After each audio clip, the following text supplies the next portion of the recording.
Before we get started, make sure you subscribe to this channel. That way, when I release more videos like this, you'll get notified. Welcome to the show, Dan. So glad to have you here.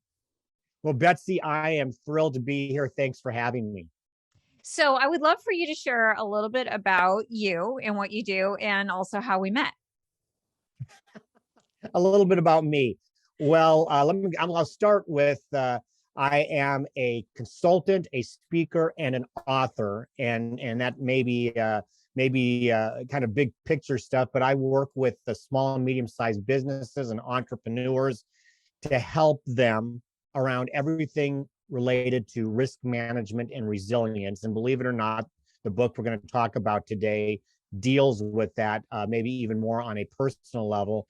But I've been a consultant around risk management and resilience for now 16 years, and have been in the industry for over 30, which is kind of scary sounding to me. We met way back when, gosh, I'm going to say, I think it was around 2009, if my memory serves correctly. We were at an event. It was a consulting college put on by Alan Weiss. It was up in, first time I'd ever been to Rhode Island. And you and I met there with a bunch of other consultants for a 4-day consulting college. And I still remember one of the things that my first memories of you, we got into a conversation about Bon Jovi and found out that we are contemporaries. You're a little bit younger than I am, but we are contemporaries, and we had an affinity for Bon Jovi music. So I think that's one of my very first memories of Betsy. So apparently, in order to be a close colleague of mine, you also have to like 80s music of some kind. Is that, it sounds like that's what the story is here. Apparently so, but Yeah. especially big hair band works. All of the whether it be Bon Jovi or Whitesnake or somebody like that. Well, that is so true. And I will work for Bon Jovi sing along. So if you want to work with me for free, you have to do a Bon Jovi sing along. So I'll keep that in mind. I'll keep that in my back pocket. All right, I got a couple things. I'm so excited to talk about your new book because your new book sounds amazing, and all of your other books are amazing. But I want to follow up on something that you just said. I think that is really interesting, is the whole idea of focusing on risk and resilience. So when you talk about risk and resilience, it seems like how do these two words go together? Is risk seems like, oh, I'm afraid of stuff, and resilience means is I could overcome stuff pretty readily. How do you put these two things together? Well, first, let's redefine risk. Risk gets a bad rap. And I say that all the time to my clients, because there's not one business owner, one entrepreneur or one business professional who hasn't reaped a reward from risk. Risk is not a bad thing. Risk is simply defined by me as uncertainty. There's just uncertainty. We all take a risk when we jump into our car, right? We jump into a car and we start driving down the road at 60 miles an hour, 70 miles an hour, other cars zooming by us. People 300 years ago would have said that we were crazy. They would have thought that was terribly risky, but it's not, because we know how to do it. We've taken a lot of the uncertainty out of it. So risk by itself should not be that scary thing. It's simply uncertainty. And in the book, I talk about embracing uncertainty. We should be embracing uncertainty. Now, really, resilience is about the ability to deal with the disappointment and adversity that comes in life. And, you and I are about the same age. And I think you don't have to be on the earth as long as we have, which isn't terribly long, to have adversity in your life. Bad stuff happens. And we have to be ready to embrace what happens and move forward. And that's resilience. Resilience is about dealing with the disappointment, the challenges, the adversity that we have in life. And one quick note to that point is that I use golf quite a bit, and we'll talk about that. I use golf quite a bit in the book. In fact, it's called Back Nine Walking. Golfers, for anybody listening or watching this that's a golfer, that there's an acceptance of where the ball lies. You hit it there, right? It might be in the woods, it might be in the sand trap, heck, it might be in the water. But you've come to the acceptance that you have to play the ball where it lies. You put it there, and you got to move on. The same is true in life and in business. Sometimes, whether it's within your control or outside of your control, your ball ended up in the woods. You have to be able to move forward, and that's where I think resilience comes into play. So I love the whole idea of how you're flipping the idea of risk on its head and reframing it in the form of resilience. But going back to when we first met, when we were at that consulting college, one of the biggest challenges you had, if I recall correctly, is figuring out, well, what your business was all about. And you tried so many different things that you were working through with regards to your business. And then how did you get to this idea that it's about risk and turning risk upside its head? There's so many iterations of anybody's solo practitioner consulting business, that, and there's iterations in any business. There, I was confused. I was trying to figure it out. I don't know how I kind of landed on this. I think it was one of those natural progressions, and sometimes maybe it's me just thinking about it, but it really came to mind that risk. One day I just thought risk shouldn't be scary. Risk is something we all take, and sometimes we fail through maybe no fault of our own, and that resilience comes out of that. And really what it did is it changed how I viewed my consulting practice, because if I'm working with a small or medium-sized business CEO, that CEO, regardless of what kind of business they're in, they're the most important asset that they have to their company. I talk to employees all the time. More often than not, people are worried about what happens to the CEO because that person is integral to the relationships and all of that. Well, if you're not dealing with your own life well, that seeps into your business is at risk. And so you have to be resilient individually more than you think. And so what it did was it encompassed everything that I'm doing in consulting. That says, let's take a holistic look at what is potentially hurting you and your business. What can we do to help you decrease the likelihood, reduce that likelihood of bad things happening, and then being in a position to play out of the rough when it does. Did that answer your question? Yeah, but I'm curious, like, this is fascinating to me, and I really am excited to get into the book, but I want to put some context. A lot of my listeners are people who want to be authors like you are. They want to be inspired by what I know. They're going to love what you're going to say, because I know it has to do with midlife. So a lot of the people that I support are at that midlife. So I want to get to that point. But then a lot of people are interested in a similar kind of journey, because writing a book is sort of like the pinnacle of a thought, as it is as a thought leader. But I think it's interesting is, how did you get from not quite sure what my business is all about to I want to do risk, but then really connecting the dots between, wait a minute, there's business risk and the personal risk to the individual. These things relate to one another. Was it just more like you're a reflective person, or what gave you that clarity that this is what your business is all about, and this is how you can stand out in the marketplace? I wish there was a light bulb moment, but I don't know that there was. I mean, when we first met, like I said, that was somewhere around 12 years ago, and it's been a slow journey. It's not been a bad journey. I'm still on it, but it's a slow journey. And I think what happens sometimes is things pop into your head, and you have to listen to them.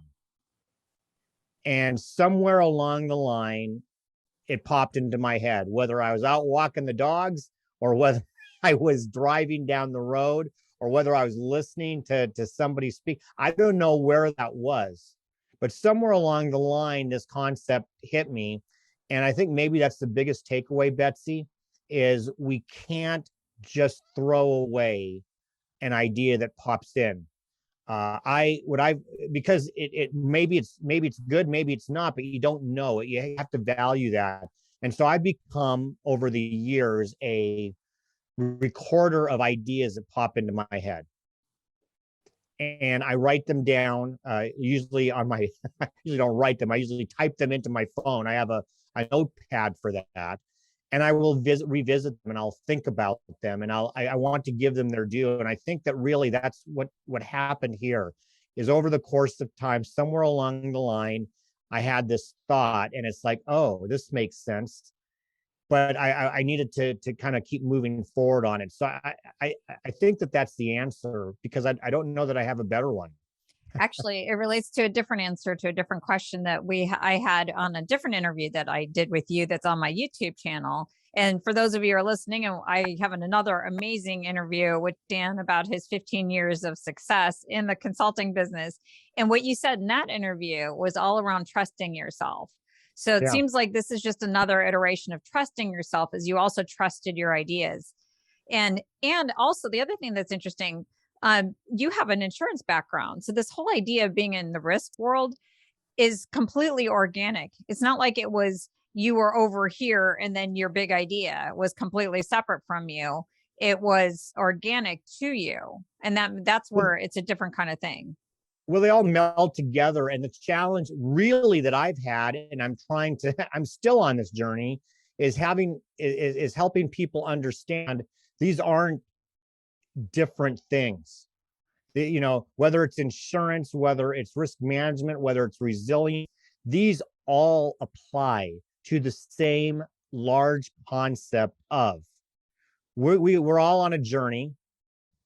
Our business and our professional, our personal lives are our lives.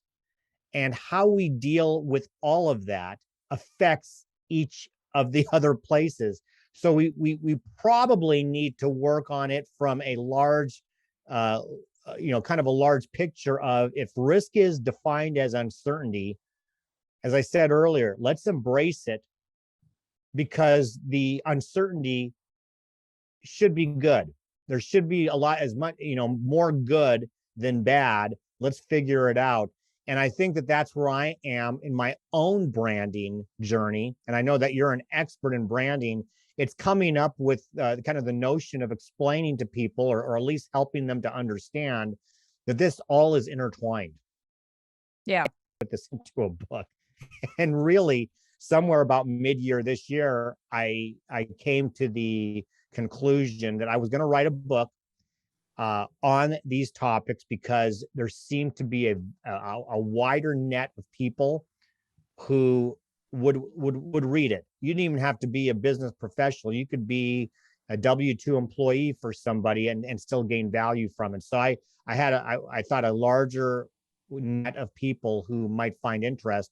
And then I purposely wrote it a little bit leaner. It's 132 pages, because I'd found in doing some other collaborative work with folks is that people like, when they saw that it wasn't a 280-page book, they said, oh, I can read this. I've already had one person say, I read it in one day. It's about a 3-hour read if you do, but they read it in one day, which to me, I thought was kind of cool. So that was the whole process. Was I had started creating content that was of interest to people. It was in a written mode, so I knew that they were reading, and I realized, why don't I create something that can be the starter for more of this? So the book is probably not the last I'll do, and each of the chapters have their own theme, and I'll probably do additional work. I will do additional work on each of those over the course of time that expand the book out. So that was a long answer to your question, but I really thought I was done writing books, and now I know I'm not. So tell me about the name of this book. So it's about the back nine. So it's the golf metaphor. And if you're just listening and you're not recognizing that, I roll my eyes whenever Dan and I start talking, and it's like, oh, his golf analogies again. He likes using golf analogies for everything. But what is the theme of the book, and why is it called the back nine? Well, yeah, I got the golf analogies going, and I know that the golfers will appreciate them. But I learned over time that even the non-golfers can find something in whatever their golf is. As I had people say, That's just like equestrian, because I have a client that's into it that owns an equestrian business, and she's not a golfer, but she gets it. So I thought, okay, I'm safe to use this. You are safe. So I have I two just like to dogs. poke fun at you. Oh, I know. I have two dogs. As you know, one is Captain Jack, the other is Bella. Bella is more of the diva. She's in the background. Captain Jack's a character, but I've used Captain Jack before. He's a Jack Russell Terrier. And interestingly enough, he used to be a great walker. And bear with me on this story. It's in the book. He used to be a great walker. He was the best dog I'd ever had that walked. He enjoyed doing it. Somewhere over the course of the last year, and he's pushing 14 and a half now, somewhere over the course of the last year, for whatever reason, the first half of our walk was a struggle. It looked like I was kidnapping a dog. If you had seen me, it looked like I was dragging this poor dog by the harness, trying to get him to walk.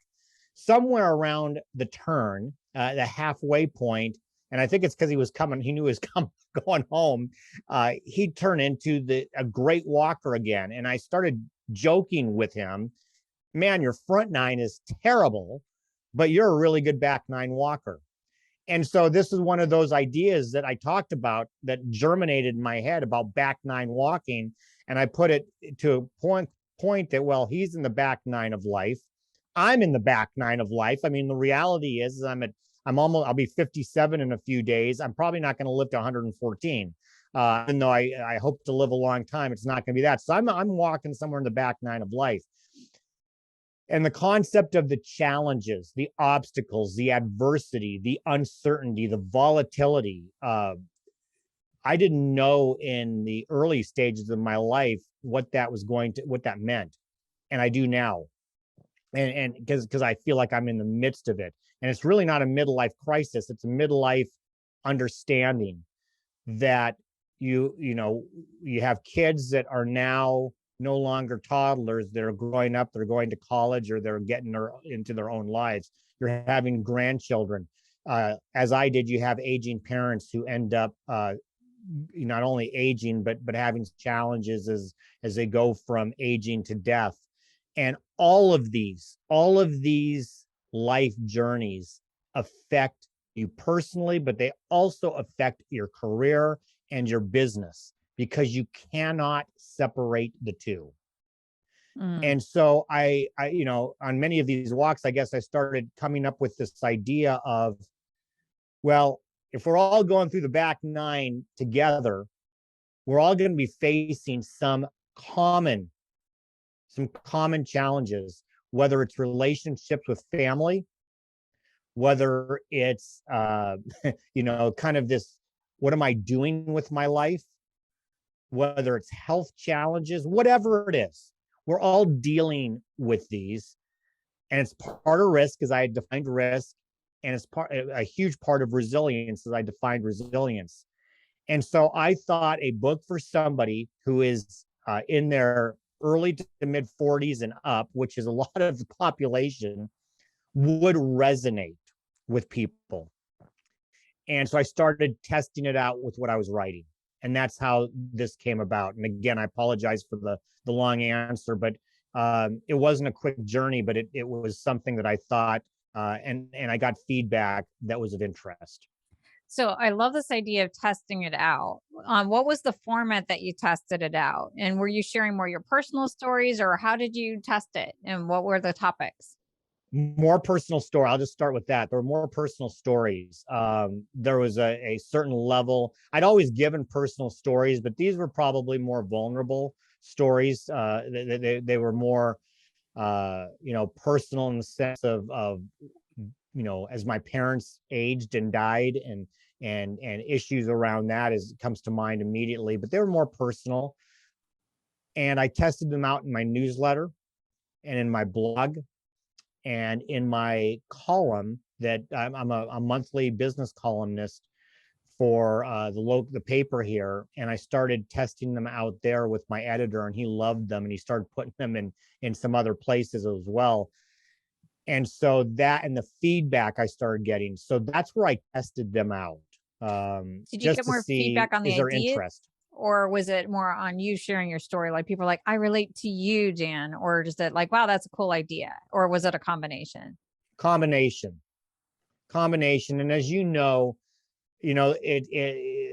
writing a book or writing or giving a speech is the same concept. Tell a story, make a point. Tell another story, make another point. And that's what I did. Is I told a personal story. And if you read my book, you'll see that I start every chapter with telling a story, About and then I make yourself. a point. And yeah, about me, or about an experience that I had. So yeah, I guess it's a personal story. Make a point, tell another story, make another point, and that's kind of the whole concept. And I think what people like, I know I like as a consumer of content, is I want to know that the person isn't always perfect, that that person is flawed, like we all are, and they're willing to be vulnerable about their flaws. And so I did more of that than I had in the past. Not that I hadn't before, but I was more willing to do more of that than I had in the past. And the feedback was amazing. I could write about kind of the old school risk management insurance. Nobody writes to me and says, "Oh, this really resonated with me." But when I wrote about some of the other things, they did, because people were also experiencing that. So again, I'll keep using my parents and the aging of parents and all of that. I had a ton of people who are around my age, some case a little bit older, because my parents were much older than me when they had me at 40. So I was younger in that stage. But I had a lot of people saying, "I'm going through that right now. I'm going through that right now," or "I just went through it," or "I see this coming." And so I thought I got to make that part of it. And so it's a major section in my book about how to deal with that, because it had an impact personally, but also professionally as well. There's a couple things I want to follow up on this one. One thing is the timing just seems perfect. Is one like it coming out of the pandemic. That's one thing that has been equal that we've all experienced. Like everybody's going through the Yeah. pandemic, and it's across the globe. And so Yep. every country, everybody's dealing with it at the same time. So it's capitalizing on that universal aspect of the suffering that we all struggle with. But then there's a second thing about in your evolution. So when we first met, you're still trying to figure out what your brand was all about. Then you kind of went into the risk because that made the most sense. But then risk became resilience. And then resilience became this whole idea of resilience as a person equals resilience in business. And they're all one and the same. And as you're journeying from this sought after expert to a thought leader, one of the things that I talk with Carol Cox a lot, who's the leader of Speaking Your Brand, about the difference between an expert and a thought leader, is a thought leader puts themselves in the story. Like they put themselves into the content. And it seems like that's exactly what you've done, is you put yourself into it, and it's just propelling you to a different level of response because people are resonating. And the other thing that I'll just add, one other thing that I think is fascinating, is that you're not talking literal risk management anymore. You're looking at it more from the symbolic standpoint, which makes it more universal, because, I may not be in charge of risk management, or I may not have anything to do with it or relate to it in terms of a business model or my role in an organization. But the concept of uncertainty and not knowing what's what, and the concept of learning how to be resilient and what it means. And I love how you've done that. I loved how you took your actual literal background and turned it into a symbolic kind of experience that everybody can access. That's just fascinating to me. Well, thank you. Thank you. No, I like the definition of a thought leader. I'd never thought of that. That's a really great that's a really great differentiation. Well, you think about the thought leaders that we love. Brene Brown, we love her not because of her research, but because her research affected her, and she talks about her story. You think Right. about Monica Lewinsky being this anti-bullying person, and she shares her story so beautifully, with so much grace, so we love her. And it's different than, here's all the facts I know about being a, what I do about this one. Like one of the things I'm working on through my work as I do brand positioning and messaging, and I help clients figure out, all right, well, here's where you fit in the marketplace. But really what I deal with and what I help my clients with is worth and worthiness, which connects to my own story and my own journey. And it's all about worth and owning your worth and the worthiness of your gifts. And, once you get out of the literal of like, okay, this is the ticky tacky stuff that I do, you could really tap into that human spirit. And it seems like that's exactly what you've done with this book. So Well, and I think one of the things that also is a commonality, and I'll just say for people who are on that back nine journey, is there is kind of a greater sense of self, whether people want to admit it or not. You've been around the sun so many times that there's a greater understanding of where you are in life, and the pandemic, I think, has also heightened everybody's sense of mortality. Mhm. That you know uh here's where I am. I'm in my mid 50s. This is what I've done the last 30 years of my adult life. If I'm fortunate enough to live another 30 or 40 years, what is it that I want to do? How do I want that to look? And I knew that I knew what I wanted it to look like and what I didn't want it to look like. And some of that is within my control, some of it's not. But I really felt like if I could play the odds better on how I thought, because most of this is mindset, Betsy, you know this, most of this is mindset. Now, while there's things around health that I knew I could do and I have done, most of this is about how I respond and view things that are happening to me or around me. And so that was really a large crux of the book. Is you can help yourself out, but you have to change your mindset. Well, I shouldn't say that. You have to be focused on your mindset, because I'm sure people reading the book are doing. There's some people doing a good job of that, but it's a reminder that no matter what you're doing in your professional life, however that looks, you are your own corporation, however that looks. Your future from both a personal wealth standpoint, whether it's financial or whether it's the people that you have relationship with, all of that is going to be based on you. And the first thing I say in the book, Betsy, I'm going to go back to the golf for a second. One of the things I love about golf, it's unique, it's different than any other sport. It's my ball, it's my destiny. That golf ball, nobody's coming to hit me, nobody's throwing something at me, nobody is competing directly against me. It's me and that golf ball. And so it's where I hit it, and it's how I respond to it all the way through the course. And that's life. While we have people around us that will affect us, in the end, it's my ball, it's my destiny. And I think that that's an important concept for people to start out with. Well, it seems like there's a place to start off with that you said earlier, is it's my ball and my destiny, but I can't control my destiny unless I accept where my ball actually is. And, Yep. So you may not know all the skills that you need to move the ball. Like, I think mindset's one of those complicated things where you can't will yourself into the right mindset. You have to do a lot of work. You have to unpack all the reasons that would get in your way, but it could begin very simply with, I have to accept where my ball actually is. And from there, then I can do something. But if I can't accept where my ball is, like you see, although the picture, the proverbial angry golfer who's so mad because, they're Right. banging their club because their ball's in a place that they don't want it to be. And they get so angry. And I can't imagine that person is going to have a really good game, and for No. sure not a good back nine. But the ones who accept, like, all right, here's where my ball actually is, here's where my skill sets actually are, I can probably do something with that. It's actually more empowering. It is, because sometimes it's bad luck where your ball ends up. It wasn't your fault. It wasn't a bad shot. It was bad luck. Well, we have that happen in life. It wasn't our fault, just bad luck. Sometimes it is your fault, and you have to end up there. And there's a combination. And you and I have seen enough people in our lives, in our business and in our personal lives, that it's always somebody else's fault. They're where they are because it's somebody else's fault, or they can't get out of where they are because it's somebody else. And the acceptance of yeah, you know what? Here's where I'm at.